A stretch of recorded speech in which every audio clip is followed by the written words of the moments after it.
নমস্কার, আমি জ্যোতিষী রাজদীপ শাস্ত্রী আবারও চলে এলাম। যাদের বাস্তুদোষ এবং শত্রুতার কারণে সমস্যা হচ্ছে, তারা একটা ছোট্ট উপাচার করতে পারেন, তাতে আপনারা বিশেষ উপকৃত হবেন, জেনে নিন। যাদের শত্রুতার কারণে সমস্যা হচ্ছে, বাড়িতে আপনারা যখন ঘর মোছেন, অনেকেই ফিনাইল, ডেটল, লাইজল এগুলো নানা কিছু দিয়েই আপনারা ঘর দোর পরিষ্কার করেন, কিন্তু চেষ্টা করবেন সন্ধব লবণ বা লবণ দিয়ে ঘর মোছা, সামান্য পরিমাণে নুন দেবেন।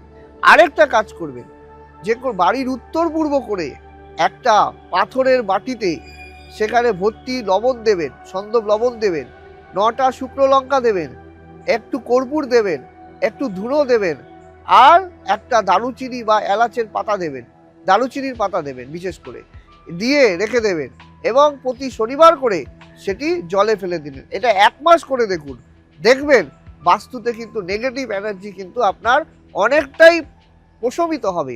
করে জানাবেন।